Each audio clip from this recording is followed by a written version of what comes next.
in a way that the jury can listen to it. And the court is wrong. What happened was, let me finish, and I'm making this for the record. What happened is, and I don't get embarrassed by you, but I don't want to embarrass you. I made an objection that some of these jail calls have a third party who will not testify. I objected to hearsay.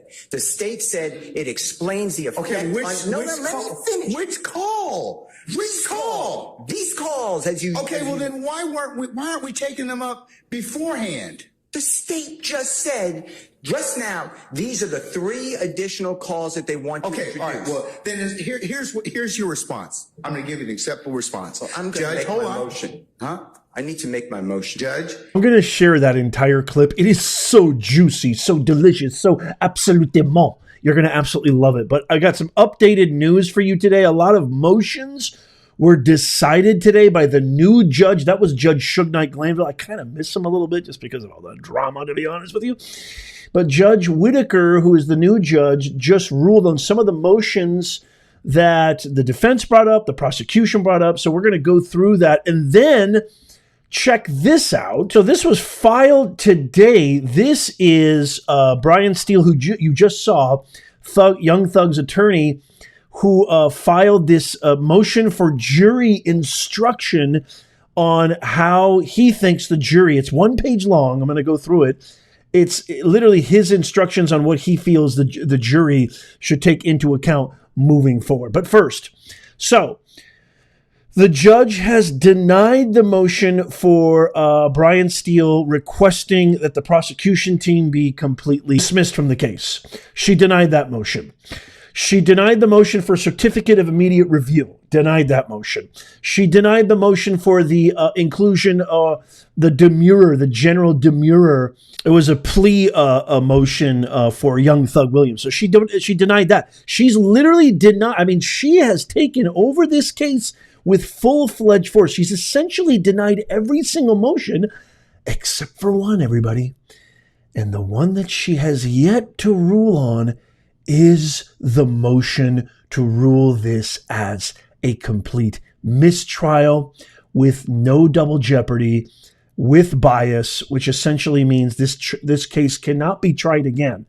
I am under the presumption, and this is just my humble opinion, it's not legal, any kind of precedent or anything like that. I think this case is moving forward, but I also think, so I don't think she's going to deny that. I don't think she's going to grant that motion for a mistrial based on just how I'm kind of getting the vibe so far of what she's doing with these other motions. But I also want to say this, and that's kind of why I'm kind of excited. A little too much caffeine. Hey, Nez, 2 words for you. Decaf. I got you. But Nez, that's 1 word. It's a joke. But the deal is that she is very efficient. She is a well-oiled machine. She is very competent. She has legal acumen. She knows what to do. She knows how to handle this. And as I believe she will not grant a mistrial, I think the case is going to move, infinitely faster. Okay, so let's get to this motion that was filed today, August 1st. I can't believe we're already... Can anybody tell me in the comments, are we actually in the 8th month of this 12-month period in 2024? What happened to 2024? Is it just me? Is it going faster and faster every single millisecond? Can a brother get a breather, for crying out loud? So what happened here is this was filed today by Brian Steele, and it's 1 page long. Comes now, motion for jury instruction. Mr. Jeffrey Williams, by and through the undersigned counsel, and hereby files this motion for jury instruction in the above referenced case. In support of this motion, Mr. Williams shows as follows. Mr. Williams is innocent of all charges in the above referenced indictment. In light of the recusal of Judge Glanville, Mr. Williams respectfully requests this honorable court provide the following instruction upon the return of the juror to court for trial. Ladies and gentlemen, Judge Ural Glanville, that's our boy Suge Knight, is no longer the judge presiding over this case for which you have been selected and sworn to try. Judge Glanville was removed as the presiding judge in this case. you were not to concern yourself with this change. I'm sorry to laugh, but it's like, how is the jury just going to be like, okay, cool, let's just, let's have a Diet Coke and popcorn and move on? I don't know. How are you just going to be like, I'm not going to concern myself? I'm going to have questions at a jury. Am I the only one? I'm going to have serious questions as a juror. In a trial, none of the decisions of the court and nothing that any judge says is evidence. The decisions and remarks of a judge do not mean that the judge favors or leans to one side or another in this case. And my favorite is the last paragraph. You are to disregard any comments made by Judge Glanville that were disparaging of the defense lawyers in this case. To maintain the integrity of the jury system, I remind you that you must decide this case based only on the evidence admitted during trial and the law I will explain to you. So when he says you were to disregard any comments, it's almost like Steele feels really like his ego feels seriously wounded, or maybe his narcissism is wounded here, where he says you are to disregard any comments made by Judge Glanville that were disparaging of the defense lawyers in this case is directly correlated and related to this clip. Watch this, get your drink, sit back, relax. It's over 5 minutes long. I think it's almost 8 minutes, as a matter of fact. Watch this. It is delicious. It is beautiful. It is a reminder of why we love public trials. Roll the film. This is the second time that this honorable court in front of the jury has addressed me inappropriately and wrongly. Second time. The first time I gave the state discovery of a song from a Super Bowl. Weeks before, there was an objection. You assumed that I didn't give it to the state. I didn't want to embarrass the court. So you were yelling at me and saying, do you understand me? Do you understand me? And instead of saying, do you understand that you're wrong? I sat here and I said, yes, Your Honor. That was to protect the integrity of this courtroom and the court. Now you say in front of the jury how unprepared I am. I am not unprepared for anything. Okay, I have, Mr. no. Steele, I need to make Mr. a Steele, record. Your Honor, Mr. Steele, wait a second. Record. When you keep delaying, okay, and that's what's happening to the court. You keep delaying and elongating and pushing out these particular our ability to present a seamless case in front of the jury. That's my purview as a judge. And I've asked you a number of times, you and your colleagues on both sides, to go ahead and listen to whatever it is you need to do, prepare me as needed. Now, I asked you those two particular questions because if they turned over the audio to you in discovery and you've listened to them already, then you either have an objection or you don't have an objection. And I was trying to solicit from you whether or not we could just go ahead and just hear it. So you can imagine my frustration because all these little delays just elongate out our presentation in front of the jury. That's for your benefit, not for mine, Your Honor. So that's why I've told you all at various times during this particular case. It's not because I want to embarrass you, Mr. Steele. It's just that I'm trying to kind of keep this thing presented in a way that the jury can listen to it. And the court is wrong. What happened was, let me finish, and I'm making this for the record.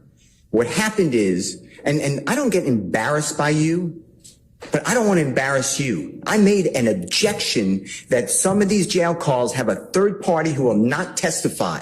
I objected to hearsay. The state said it explains the effect. Okay, Let me finish. Which call? Which call? These calls, as you. Okay, well then why aren't we taking them up beforehand? The state just said just now, prosecution these are the leaves. 3 additional calls that they want to introduce. All right. Well, then here's your response. I'm going to give you an acceptable response. Well, I'm going to make my motion. Huh? I need to make my motion. Judge, there's more to this and we need to listen to these calls. Right. Then I would have put, no, you didn't say that though. So I wouldn't have had that opportunity, but that's why I keep telling you this. Okay. I mean, like I told you, forewarned judge, a happy judge. All right. So had you just told me up front, Judge, we have not had the opportunity to listen to all of those calls. We've only been able to listen to 2. I want to listen to the other ones. And I've listened to the calls. I know. I don't know what the third one they're trying to do. Okay, well, listen, let me just finish. So you presuppose I don't know what the calls are. Well, I don't know what the third call is because Ms. Hilton, who's professional, said, I'll take a break and I'll let you know what it is. But the other 2 calls are the baseball game and at a chicken. They're discussing chicken wings. Or chicken. I understand those calls. There's issues in those calls that you need to address. But I politely make an objection and say, Your Honor, based upon what you told me, which is what you told me, we'll take it up later. I wanted to raise it. You tell in front of the jury how unprepared I am. And let me tell you something. I am not unprepared. I don't appreciate the court telling me that. And you don't, and I asked you, tell the jurors that you were wrong when you admonished me last time. You said you wouldn't do that. This is the second time. And you know what it does to me? I don't care. I'm hurt because you're a court, but I really don't care. But what does it do to Mr. Williams? Mr. Steele, I'm not trying to personally insult you or hurt your feelings, okay? You are a grown professional advocate. I am a grown professional jurist. And people say things to me that border on the lines of I could take action or not. You have certainly said some of those things to me during the trial of this case. Oh, I know you are, but what am I? So, sir, that's just the trial. That's just the trial of the case, okay? No, but that man's life is here. And you know you're doing a fine job in representing him. Well, but you know what? That's just the way we are right now. But the crux of the issue is, Mr. Steele, and the representatives from the state and everybody else. What happens right now is I have to take a break in order to vet all of these issues, which I'm required to do, Mr. Steele. And that's what is kind of disappointing to me because I have given you all this administrative time, all these breaks to go ahead and do this. And this is what delays the presentation of this case in front of the jury. You know, if I would have done what the state did and I'm not poking anything at Ms. Hilton, you would have said to me, why didn't you share those calls with him before? What, you were out all day today. We didn't start court till 1 o'clock. I would have shared them. I know you would have. But the state didn't. I'm not poking fun because I can deal with it. But the court then steps in. But here's the problem. I have a problem with it because at the end of the day, I got to listen to a 15-minute call. You don't have to listen to anything. But you have to make a ruling on it. But I have to listen to it in order to make the ruling on those. And even if you said you've listened to the chicken call and the baseball call, and if you say there's other issues that come into play, it's better for us to take those things up before I ask for that jury. And I could have done that this morning. I could have done that at another point in time. So, I mean, I raised this issue to you, and I don't remember the date, but it was days ago. I raised it, and the court said, all right, understood, and we'll take that issue up when it comes. Now, what am I supposed to do? Sit there and say no objection? No, exactly right. Not at all. I said, Judge, it's an issue we need to take up. Not at all. And in addition to that, today alone, and this happens, today alone, the state introduced 2 exhibits. I've never been given them before, ever. You know what I did? No problem. No problem. Because I think that's professional. One was a Google map. It needs to be clarified for the record that it was not done on September 11, 2013. And then a map with little dots with 0.4 miles. I've never seen before. But I didn't do anything, Your Honor. I want to move the case. But when the court, it gives me no pleasure in saying this.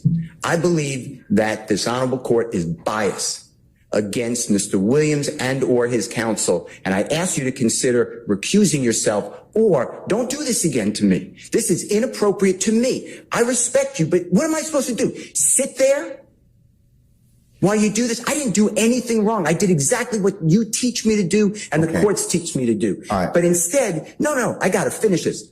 Then I get told to this court says by Prosecutor Love that I'm not being candid with the court and I'm misrepresenting because Mr. Bean never went to the hospital at Grady on September 11, 2013, and Miss Love has a document on the desk to prove it. I sat right in front of Your Honor at the table, at the bench, and I said, I'd be careful what you say. That's not accurate. Miss Love looked down on me and she said, it is accurate. You said, we'll take a break, figure it out. After the break, You didn't even bat an eye. Ms. Love said, yeah, I was totally wrong. Mr. Steele's right. He was taking a Grady. If I would have done that and called another member of the bar disingenuous, not truthful, no candor, and misrepresenting, you would have had me yelling in front of a jury. You did nothing. You didn't even ask Ms. Love to apologize. I don't want her apology.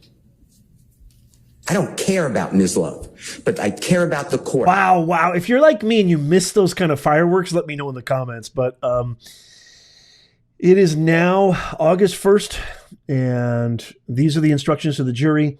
What are your thoughts? Let me know in the comments down below. I'm going to throw this off to you guys. Trial is to resume unless we get something new tomorrow, unless there's a new ruling by Judge Whitaker, who is the new presiding judge in the Young Thug case. Trial's going to resume next week, and you know your boy Nez is going to keep you posted. So stay tuned, subscribe, follow. If you made it this far, your best way to never miss anything is to sign up for our free newsletter. I mean, it's free. Just give us your best email. It's in the pinned comment, show notes, and description down below, and you're all set. Check out these videos coming up on the screen right now. Follow, subscribe, and as always, God bless you, and may God bless America. I'll see you soon.